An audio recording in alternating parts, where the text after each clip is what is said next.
Hello, is that all clear? Yep, we can all hear.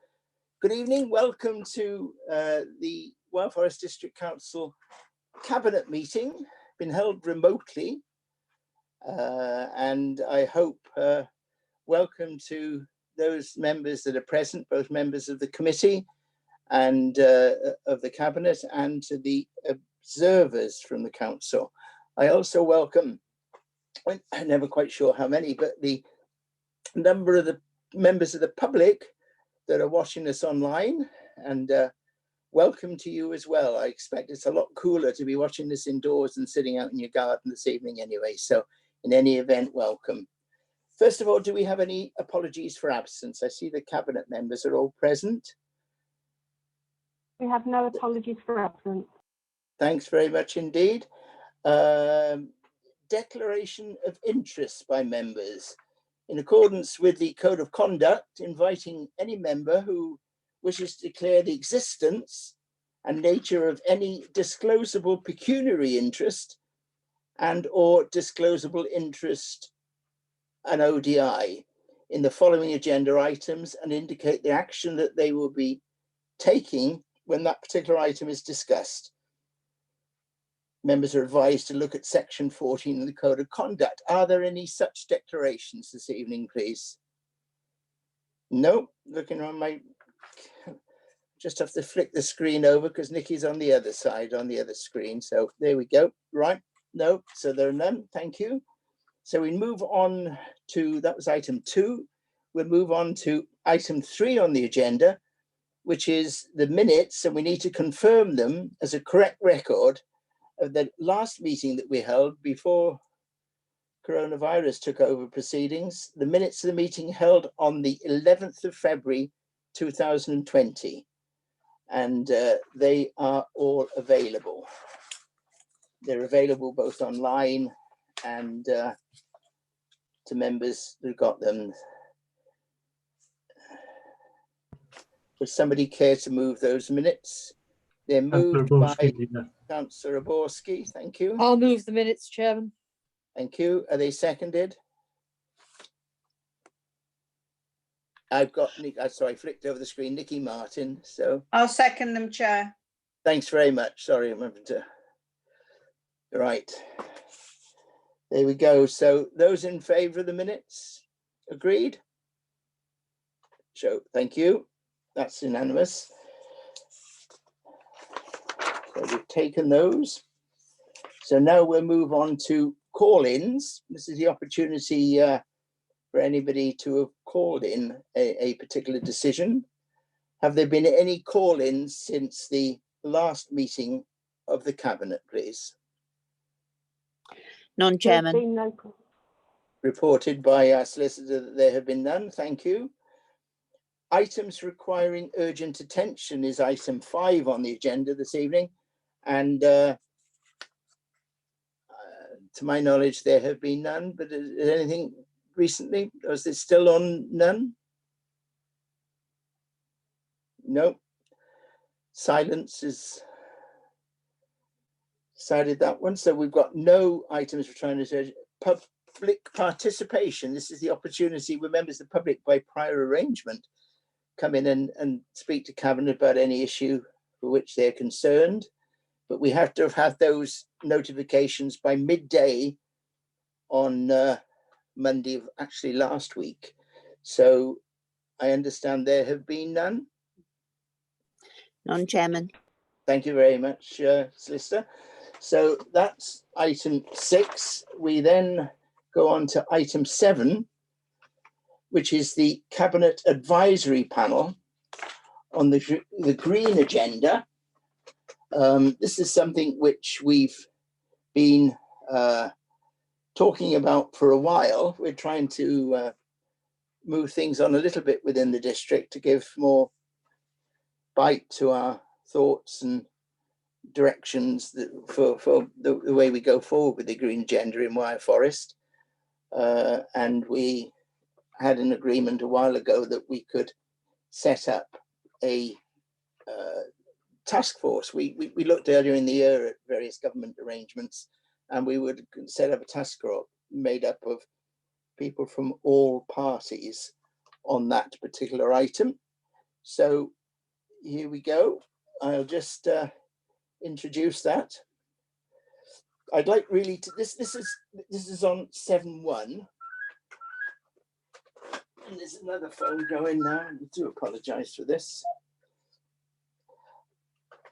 So we got rid of all those.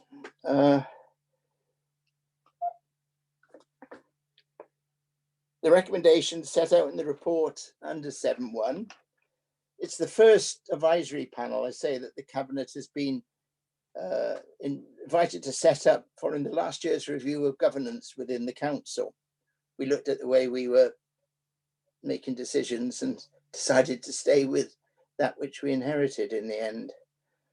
The review indicated that Cabinet advisory panels could be useful, a useful tool for Cabinet members and members outside the Cabinet to work together on a complex area of policy where it would be helpful to draw on the expertise and knowledge from a wider group of members. The Green Agenda is an ideal candidate for such an advisory panel, and we have an ideal candidate to chair that advisory panel in our only Green councillor on Wyre Forest District Council, and very much the first Green member of this authority, Councillor Vicky Caulfield, and she's agreed. We're pleased that she will lead this work. Before I ask Nicky Martin, my colleague, to second the recommendation and draw attentions to the main features of the report, I will mention that the two councillors from the Independent, Liberal, Democratic and Green group who will serve on the panel will be Councillor Mary Rayner and Councillor Shazza Mian. Representing the Conservative group will be Councillors Rogers and Councillor Mrs. Anna Coleman. Congratulations on your mayoral appointment. So that would be an interesting panel. I'm sure they'll bring a lot to the council by their different views on the Green Agenda, and it will be helpful. So over to Councillor Nicky Martin to second that proposal. Thank you. Thank you, Chair. I'm very happy and pleased to second that. And just to give the members of the public a little bit of background before I go on to the key elements of the panel. Back in May 2019, the Council declared a climate emergency. As you well know, unfortunately, we had devastating floods in February 2020. And since then, we have passed a number of resolutions which included that we wanted every child in a Wyre Forest school to be able to have to be involved in planting a tree. We wanted to ensure that there were adequate electric vehicle charging points on our Wyre Forest car parks. And at the Wyre Forest House, we wanted to stop using plastic water cups and any other initiatives for the zero emissions. What we can tell you that the progress to date is that the tree planting is well ahead.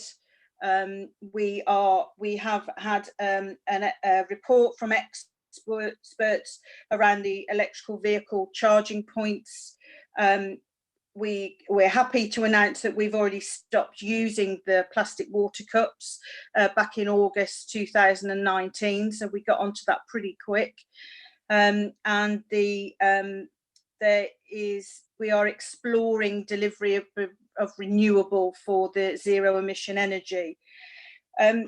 We feel that this is the time very much to start this advisory panel work in this such a complex area, and I'm pleased that our chairman has announced those that are interested in making up this panel, because what we do want is we do want very much people that are interested.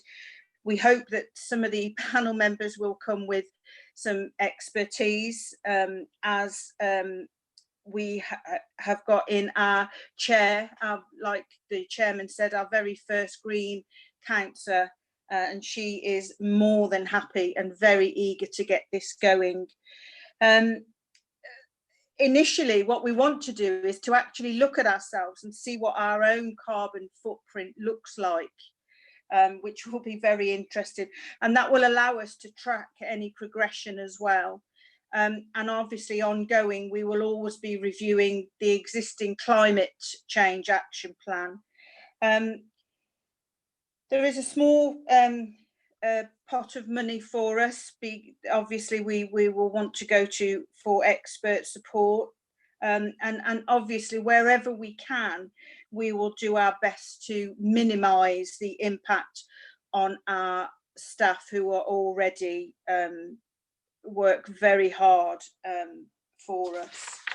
And also we want to continue, hopefully. There are aspects that are already out there that are trying to do some work. You've got Transition Bewdley and Transition Kidderminster, and we hope to work alongside those as well, and tap into whatever their knowledge and any grants that they already may have. I feel the only one of the main risks to this is if we don't do anything at all. So I'm very happy to second this and look forward to being part of it. Thank you. Thank you, Councillor Martin, for that. Does anybody wish to speak from within Cabinet first? Are there any Cabinet members? I've got Fran. Anybody else? Nobody else. So we'll start with Fran, and then I'll move on to any observers who I think this make is any a comment. really Fran. exciting opportunity, Chairman, for the Cabinet Advisory Committee. We've said that we wanted to really push the green agenda as an administration.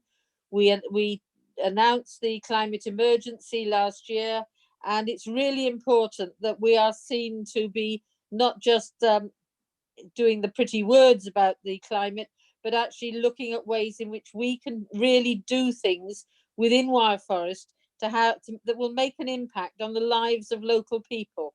And I think this is a really exciting opportunity. I'm really delighted that my two colleagues, Mary Rayner and Shazoo Mir, absolutely jumped at the chance of being on this advisory panel. I think the fact that we have our Green Councillor chairing it is absolutely right, and I'm looking forward to seeing some really exciting ideas coming from them, because there are quite a lot of things that we can do that can have a real impact locally. Thank you, Fran. Does any member of Cabinet wish to comment? There's two of our Cabinet members will be on that group, Councillor John Thomas from Stourport, and also Councillor Nicky Martin as the Cabinet member with the John Thomas is on because of his links, obviously, with operational services, because one of the things we will be looking at will be the perhaps greener way they can run a fleet of many vehicles, and John will be a help there. So does anybody else want to make a comment on that? Councillor Mir, leader. Sorry? Councillor Mir, leader. Councillor Mir, sorry, you're on the other screen. In fact, there you are. Councillor Mir, welcome. And, thank you. Good evening, members. Yeah, good evening, Mr. Leader. I think this is fantastic. Absolutely what this council has been aiming to do for a number of years, not just last year when we put the motions in as a progressive alliance. I think it's absolutely right that Vicky Caulfield is chairing this, because clearly it's right up her street. And in fact, as you know, Mr. Leader and Cabinet members, she has come up with some great ideas, even after some of the motions that we passed around about this time last year. I think I've read it in detail, and I'm very pleased about all of the items of work that we are going to be asked to focus on, because all of those things are things that myself and certainly in our group we have been talking about for years and years. I think what I would like, Mr. Leader, is not to confuse a couple of things. So first one is substitutes, and it says not permitted. What I'd like to ask you is to clarify whether actually we're obviously not going to be, you're saying that there aren't going to be any substitutes to this in this meeting, but that's not to deter observers who may wish to come to the meeting and observe what the panel is doing. And also, there are going to be two Cabinet members. I think with I've understood actually what you've just said, but I'm just wondering what the rationale actually is for to have 2 cabinet members where there are 5 cabinet members who our advice is going to go to. I'm sorry, Mr. Leader, I haven't raised these issues with you before coming to this meeting, but I'm absolutely excited about this. I think this is going to be fantastic. What I want to see is Wyre Forest that is clean living, it's attractive to young people to come and live, work and stay. And this is going to be another step forward in providing that to the Wyre Forest. Thank you. Thanks. Thanks very much, Councillor Meir, for that. Just on the question of, oh God, this phone is mad. I keep thinking I take it out of the room and it's other phones ringing. We went for the 2 cabinet members who I explained earlier. The one is her responsibility, it's her particular portfolio, and then we included John Thomas as well because of his particular portfolio with the fleet. We wouldn't have wanted a panel like this to be dominated by too many cabinet members, and to have put all 5 of us on would have been completely over the top. We deliberately chose not to have a cabinet member as chair of this panel. We brought in Councillor Vicky Caulfield to do that. So that was the reason. There was nothing untoward other than we wanted it to be as inclusive as possible. We wanted people to come onto it who are totally committed to the green agenda. And we wanted it to include all parties, even though it is not a political event. It's not chosen on political balance, but we've included everybody, and it gives group leaders the opportunity to put forward people who know they'll bring something to the table. And that's the whole point of it. Thank you. Councillor Edgington-White, Leader. Yes, Councillor Mrs. Edgington-White, thank you. Thank you, Chairman. Yeah, like the previous speaker, I think this is a tremendous way forward. As you will know, I'm not an enormous fan of cabinet-run council, but I recognise the reasons why we didn't adopt the committee style, because of the restructuring would have been enormously expensive, time-consuming, and it would have put probably a halt to many of the things that we were having to move forward quite quickly. So this cabinet advisory panel concept is really heartening, and I can't see a better way forward than to start with this one. It obviously picks up all the things that we agreed to in our very first meetings back in 2019. However, I'd like to ask a question. I note it says that they are, if I read a little bit, to focus on actions that the district can take and implement itself rather than on seeking to influence others. And I think I take that point very, very seriously, but I am anticipating that with comments that are coming out from the government about cycling and other measures as we come out of lockdown, that there may be other things appearing as opportunities, hopefully funded by the local authority, by the government for the district council. Some of it may well go to county, I know, but if any of these things come through to us, then would you envisage that these things would be added to the green agenda, or would we then look at another advisory panel, hopefully, as things come through, and that this is just the beginning? I know I've just sort of dropped this on you, but I'd like to see how the advisory panel system is going to evolve as we get information about opportunities that go beyond this, sort of the well-being and further aspects of the green agenda. Yeah, we would obviously anticipate that the advisory panel will be flexible in the work that it does, and I agree with you that the amount of stuff that's coming in from the government, it's coming in one day and it's changed the next. So to follow that will be difficult, but we hope that so much of it, which will be linked to the green agenda, you know, whether it be further cycle lanes or what that sort of issue, that's a county matter, but we would pick it up. We would anticipate that if it becomes too much for them, then we set up another advisory panel. But there is a limit to how many advisory panels our reduced administration team can service at any one time. Now, a lot of it means the councillors themselves will have to go out and take in evidence from people about the subject matter. But you mean it would be easy to set up advisory panel on a whole range of subjects at the moment. There's so much coming in, but we haven't got the resources to service that. But I think it's a fair point, and we will take it on board, Khan. Thank you. Councillor Rogers, Leader. Right, Councillor Rogers, sorry, because I can't see you on the screen. I'm dependent on Mike Parker to do that, and thank you for that, Mike. Councillor Rogers. Thank you, Chairman.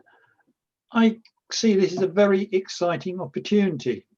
Working cross-party makes absolute sense because the green agenda does affect each and every one of us. Also, we've already identified quite a lot of areas that are problematic and definitely form part of the green agenda. We also need to recognise that Wyre Forest is a very diverse district. We've got urban areas, we've got rural areas, and they all have different issues with the green agenda. So I'm very happy to be involved in what I think is going to be a lot of work. Thank you, Councillor Rogers. That's just what we were, well, that's exactly the response that we were looking to for members joining the group, and we're pleased that you're on that. I'm going to invite another member of the group now to speak, and that's Councillor Anna Coleman from Bewdley. Thank you. Thank you, Chairman. First of all, can you hear me? Yeah, it's great. Yeah. First of all, thank you for being proposed and allowed and accepted. Looking really forward to it. Great opportunity. My only one concern that out of 7 members of the advisory panel, only one represents Bewdley, and we all know that Bewdley been devastated so badly in February. So I would like to be reassured that Bewdley, though there is personal smallest representation, but attention will be equal, like with the other towns and villages in Wyre Forest. But thank you very much. Thank you for that, Councillor Mrs. Coleman. It's yes, of course, Bewdley will, and we will value, and it's good to have the first citizen of Bewdley now actually on that panel. So that, and we know you won't let anything go past without you shouting loudly for Bewdley. And I'm sure it will be well represented by yourself. We don't particularly want to expand the panel anymore because it can become a bit too unwieldy, but I know it may not be in numbers, but it will be in quality. Thank you. Any further, Mike? There are no more members indicating, Leader. That's great. So it is, I think, an exciting proposal. I'm not going to repeat what everybody else has said, but at the end of the day, we must deliver on this. It's our first substantive task, but I call it task and finish group because that's what they used to be called. But you know, it's the first one of this particular type of panel, and the focus will be on you and on us to deliver on this occasion because it's such an important current subject in the ideas and lives of everybody in our district. Thank you. So those in favour, agreed? That's unanimous. Thanks very much indeed. So we move on. I think I finally got rid of all the phones that were ringing in here, so that shouldn't happen anymore. We move on to the next item, which is the financial one. It's the one that we all are aware of at the moment is causing a lot of concern. The government is paying out money all the time to help out with councils, and they've paid out literally billions and billions of pounds. We were one of the first districts, or top of the league, weren't we, I think, Tracy, to get the money out for the smaller businesses. we were, I think, second in the West Midlands. It's so important to get that cash out, and we're not going to come out of this whole thing with a lot of money in the bank. You know, yes, the government are talking about lots of money, and you believe they've probably got a money tree somewhere, and eventually it will run out of fruit. And we hope we can be compensated for much of what we're spending.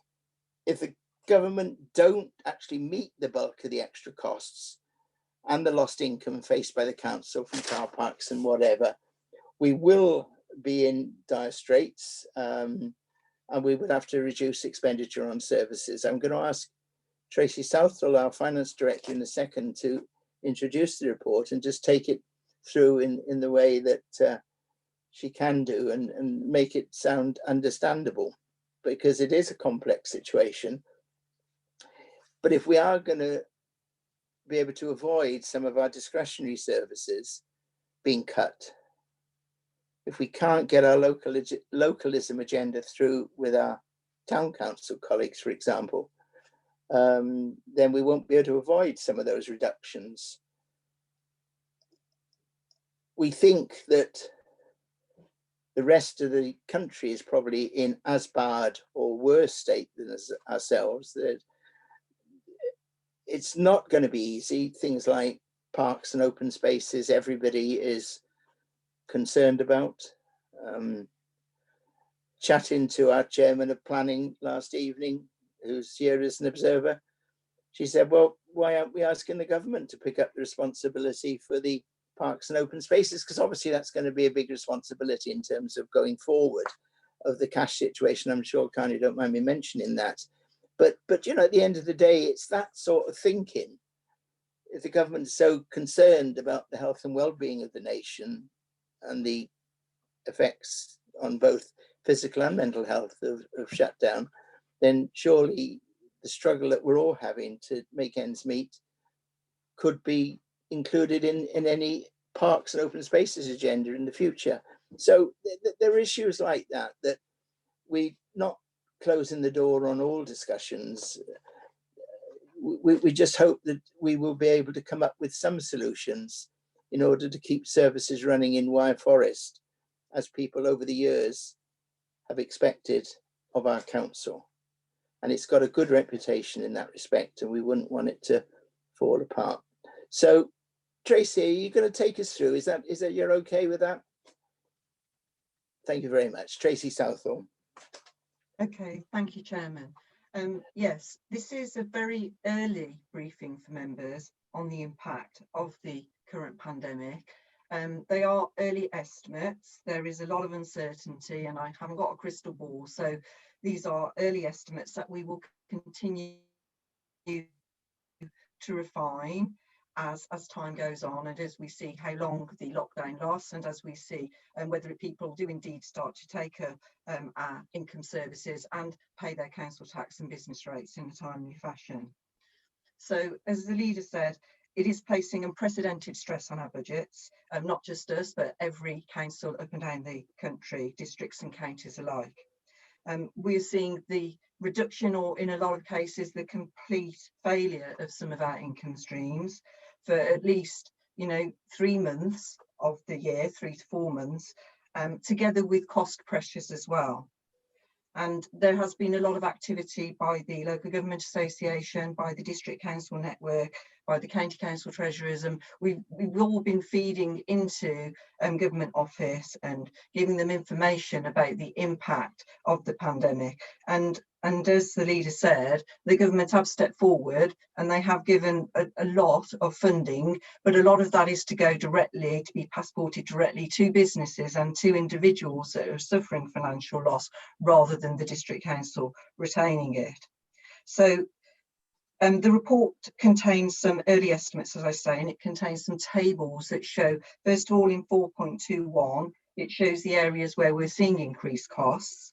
And these are to cover things like the extra staffing resource to get the money out of the door for the business rate grants. We're also seeing clearly some staff that have to be that have to be kept at home because of their medical conditions, so have to be shielded, so we're having to use agency. We're redeploying staff where possible onto essential services, but basically we're keeping the services going. The refuse collectors have had a fantastic response because, you know, that service has not paused and the public are very grateful. But everything has come at a cost, and we've moved to remote working, and there have been some costs connected with that, and of course the remote meetings as well. The bigger problem though is the reduced income, and the table in 4.31 sets that out, and it is significant. Now, I'm not going to pretend that these figures are absolutely accurate because they change weekly, and you know, we can see that we've had some very good funding from the government in terms of nearly 1.1 million, but it doesn't, you know, it covers the extra expenditure for the first 3-4 months, but in no way does it cover the potential for the lost income. It's council tax, business rates, an increase in people that are going on universal credit, and so they're therefore claiming council tax reduction support, as well as our other more commercial paid for services, car parking, trade waste. You can see the list. Now, what we've done is we've gone through the analysis. We can see the income dropping off, but we've had to go through income source by income source and make predictions based on what we know now as to how it will recover over the next 12 months. So as I say, this is an early briefing and it will be refined and improved as we go through the year.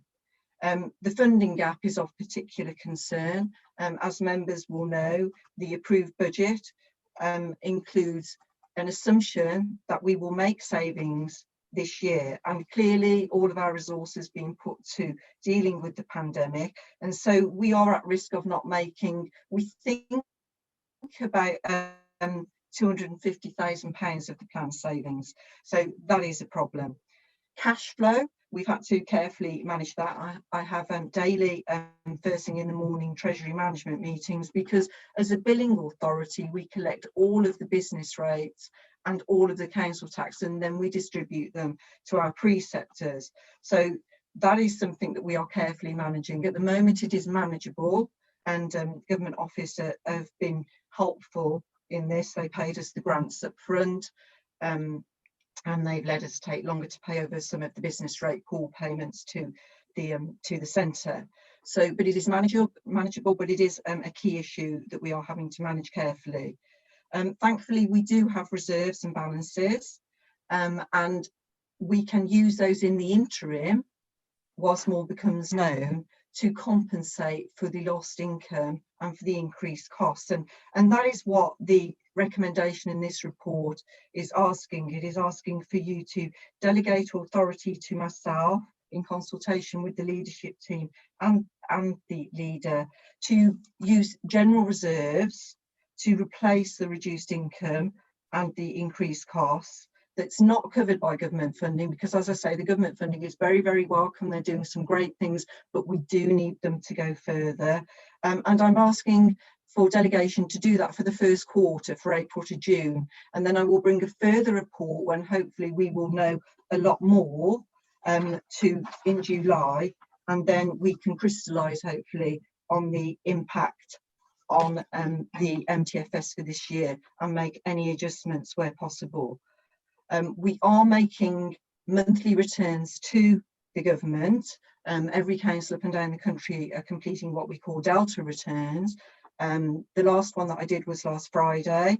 They are asking about reserves and balances and what could we put to compensate for the lost income and the extra costs. Very difficult for a council like Wyre Forest. We've got very good levels of reserves, but our earmarked reserves are just that. They are earmarked for specific purposes, and any reserves we use in the short term, we are going to have to replace.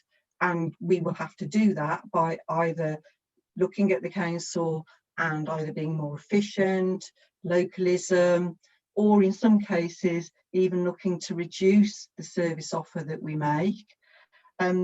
Or increasing our fees and charges and our council tax, and we know how difficult that is. So this, I felt that even though this is very early to be bringing this report to you, that I should be completely candid and transparent.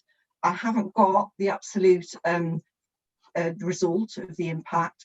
All I have is an indication that's as best as we can do at the moment. I think that's about all I'd like to say, Chairman. So if there are any questions, happy to take them. Members will note that there is an exempt appendix to this report. So clearly, if there are any questions on that, if we could have them at the end, and then we can go into exempt just the ones. Thank you. Thanks very much, Tracy, for that. As you said, yours was a very candid report as ever, and it's right that we should be sharing this with the public. They won't expect that what we're getting from the government is going to solve everything that we need to spend money on in the district, and it certainly won't.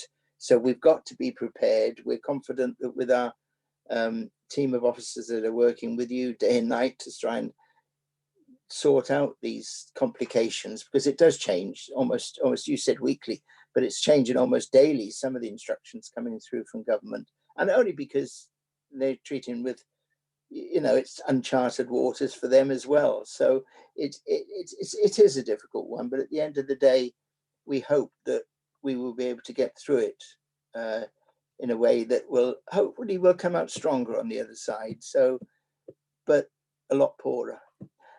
Anybody else want any comment to make? Or Mike, you'll advise me, won't you? Is there anybody? Councillor Borski, leader from your cabinet. Right, Councillor Borski. Yes. First of all, really big thank you to Tracy for all the work that she and her staff have been doing, and for the absolutely excellent briefings that she's been giving us and keeping us up to date with a financial situation that is pretty unpleasant and is certainly not what everybody was expecting. None of us were expecting when we fixed the budget not very many months ago that everything was going to be thrown into the air, really, with this COVID-19 situation, the lockdown, and the massive changes and the extra work that central government has given us in handing out the grants and the business rate relief.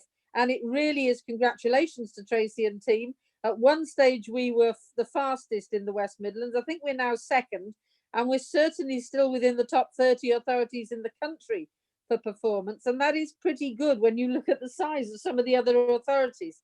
We are, these papers don't make happy reading, but we are in a much better position than many other councils. I'm involved in local government association Zoom meetings twice a week, and the number of other authorities who are facing potential bankruptcy and where treasurers are saying they may be going to have to issue Section 114 notices because of the way things are going.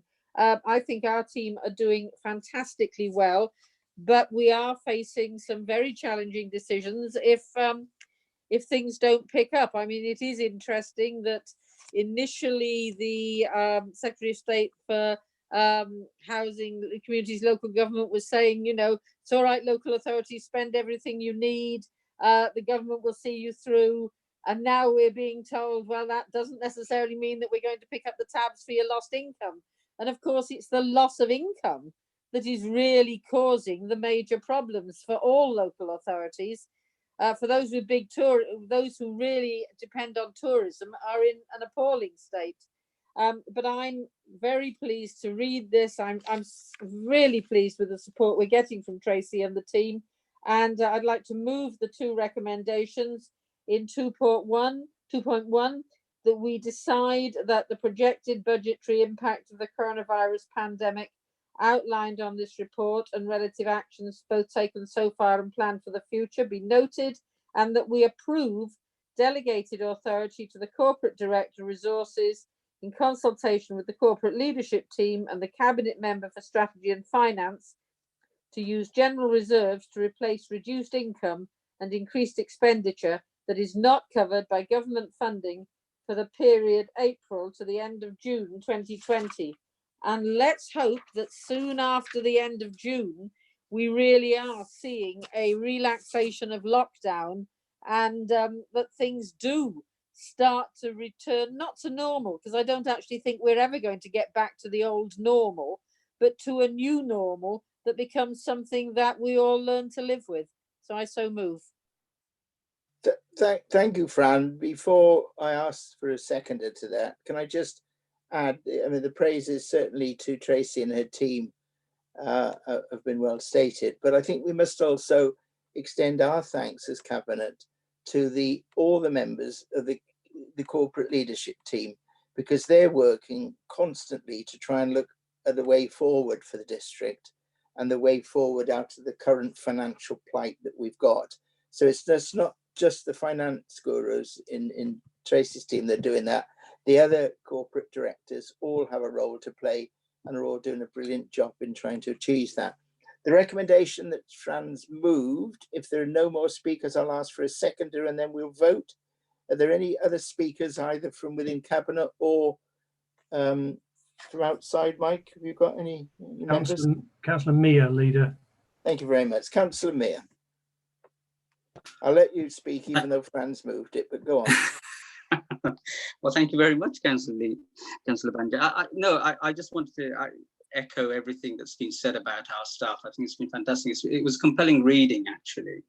And one of the things that, from experience, that I've had is that as soon as lockdown was announced and the grants were announced, I had lots of businesses, friends, clients across the district and beyond contacting me, asking me when it was going to happen. And I said, any minute now, and actually any minute now has happened. And from Wyre Forest, I get no more calls about the grant funding. Whereas in other districts, for example, Birmingham and Sandwell, where I have a lot of clients, the clients are still waiting for their funding, their grant funding. So well done, absolutely, to our staff for getting that sorted. It's compelling reading, Mr. Leader, because we're still, the figures are still sort of eye-watering in terms of what we have to meet and in terms of what the government is giving us in terms of funding.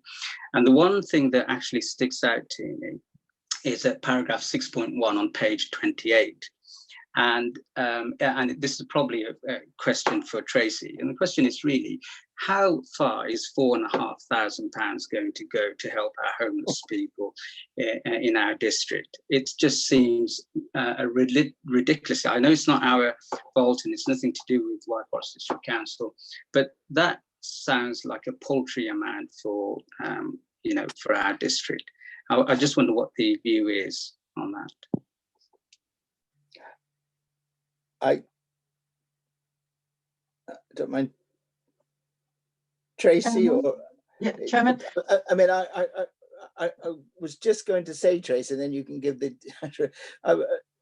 We're all having conference calls all the time, and I've been on this nationwide one this afternoon with all MPs from all over, and the homelessness question is raised and was raised by a colleague in the southeast who'd had 44 people at one stage staying in a hotel, and they're basically saying, well, if there's no more money, what's going to happen? Are all the homeless people now going to revert to being homeless again on the streets? So it is a big issue.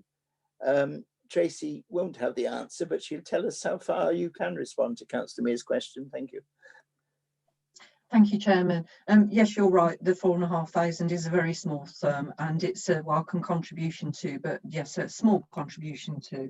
And when we are completing the government returns, the Delta returns, they ask us where we're spending the extra new burdens. So the 1.1 million that you'll see in the table in 6.1, and a portion of that is allocated to homelessness. And we work with Kate Bailey, and we're just in the process of updating those figures again. But yes, whatever they give us, it's not enough. But we've got this generic 1 million that really we need for the lost income. But we are hoping that they give us some more funding. And in the meantime, on the Delta forms, we are telling the government that we are spending more on homelessness. Thank you, Tracy. Before we vote, I must tell members the one little bit of humour that's been about. There's not much humour about these days in either the national scene, is there, or certainly not within local government. But it was we had a strong letter from one of the many ministers that we're dealing with a week or two ago, basically slap in our wrists for not getting these business grants out soon enough, that we were way under the 80% that the ministry had expected. And as expected, our chief executive was absolutely fuming about that, because we knew that we were among the best in the Midlands in terms of the speed with which we got them out. Tracy's staff were working day and night to get that sorted, and worked right over a couple of weekends. So Ian, as ever, our chief executive as ever, sent a very strong email to the minister personally. And he got a call the following day from the minister, because what they'd done, yet again, they muddled up Wyre Forest with Wyre District Council up in Lancashire. And it wasn't our figures they were quoting at all. It was another one in another part of the country. Doesn't give you confidence, but we sorted it, and Ian had a personal apology. So we were pleased about that. And because your work you've done was magnificent on that. Those in favour, please show. Leader, you have two more speakers, Leader. Oh, we haven't. Sorry, they're coming out of the woodwork now. Councillor Desmond. Councillor Desmond, welcome. Thank you, Chairman, and good evening, everyone. I certainly echo Councillor Borski's sentiments to Tracy and her team, that these reports are exceptionally candid, exceptionally helpful, and hold a lot of information. Also echo your sentiments, Leader, that our teams right across the board, across Wyre Forest, are doing exceptionally brilliant work, keeping these services going. And I'm sure, and I speak for everyone, that all of us have had emails and phone calls and speaking to the public right across Wyre Forest, congratulating our staff. So I certainly echo that. Obviously, you don't need me to say that finance in public sector and in local government was hard before COVID-19. It is going to be exceptionally difficult post COVID-19, and I certainly wouldn't want to be in Tracy's shoes or any other 151 officer up and down the country. I think local government are in for one hell of a ride over the next 12 months plus. I do congratulate the government in their speed in doling out £3.2 million. I think that's been exceptionally helpful. My personal opinion on that is I can't see it ending there, Leader. I think local government will be in too perilous position for not a further tranche of government money coming towards local government. So I am hopeful on that. Obviously, reading the report, and I did read it twice, Leader, and it was exceptionally helpful. Obviously, loss of income falling off a cliff, is going to be absolutely massive for us, and the table sets out a very helpful indication of where we're progressing on that. But my first question, and I do have two questions, Leader, and my first question is to Tracy, please. In section 4.2.1, I absolutely understand the income reductions for the first 3 months, and obviously in full year, that makes total sense to me. What I was surprised to read, obviously, was the spending pressures that we have had, certainly within the first 3 months, which is north of £500,000. And obviously at year end, I think we're looking at over £900,000 of additional costs. Could Tracy put a little bit more meat on the bone, please, and explain exactly how we have had further spending pressures? Because obviously, I understand what Tracy said in her preamble, that we've had a number of staffing issues, etc. But I can't imagine that is all going to be staffing costs, Leader. So if Tracy could just put a little bit more meat on the bones, you know, she's more than happy to email me privately if she wants to, but I am interested in more detail how we have arrived at that £512,000. And my question to you is, Leader, obviously in the report and obviously in the appendix, but in the report, we touch upon the reduction of rental from our properties from our capital portfolio, which is circa £300,000, right, from memory, in year end, which obviously is extremely worrying. Obviously, that has a RAG rating of red moving forward. Property income right across the board, whether you're in the private sector or in the public sector, property income is going to be exceptionally challenging over the next 2 months. My question to you, Graham, is shouldn't we put on hold any further acquisitions and investments until the market in property stabilises? Thank you, Councillor Desmond. I'm going to suggest that we get a written response to you on both of those questions, because oh, Tracy's going to speak, but there's commercial sensitivity, obviously, about properties, particularly, and where that you'll know, because it was your administration that purchased most of the properties that we're looking at, and you know, it wouldn't be appropriate to discuss some of those issues in the public, but we're happy to write to you about that and give you that information. But Tracy, on her part, would rather say, you come in, Tracy, and comment. Okay, thank you, Chairman. Yes, the table in 4.21, we've produced it in line with how the Government Office, the Delta return, wanted it. So it is made up of some ICT costs, because we've had to buy some more equipment for the home working, software. We had to purchase additional software from Civica, our Revs and Bens supplier, to do the distribution of the business rates grants, staffing, as I said, some overtime, some agency, PPE, homelessness and housing, that is all also in there.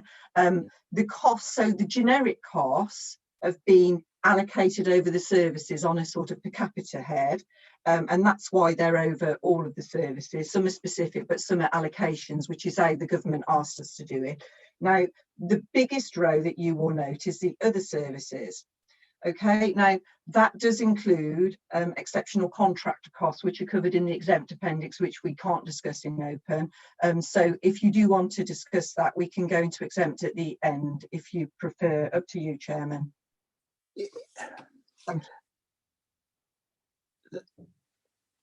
Thank you, Tracy. Yeah, at the end of the day, that a lot of this information ought to be discussed we have got an exempt section coming up, and we can explain that then, that particularly in the item of other costs, because that does relate to that which we're discussing in the exempt section, which is all available. All that information is available to members at this stage. So I think we'll leave that at this. Any further questions? Councillor Mrs. Dyke, Leader. Councillor Mrs. Dyke. Not a question, Councillor Ballinger, but just I'm not aware if anybody has seconded the particular recommendation, so I'm happy to second the recommendation 2.1 and 2.2, and just make two very quick comments if I can. One, we're talking about, it was mentioned just a minute ago that they think there is likely to be a second tranche of money from government. It's amazing how the body language and the conversation has changed at the daily briefings. When we started, councillors were going to be given whatever they needed to be able to continue. When the question is asked now, the answer is we have given councils. It's never we will be giving. So I'm not sure on that.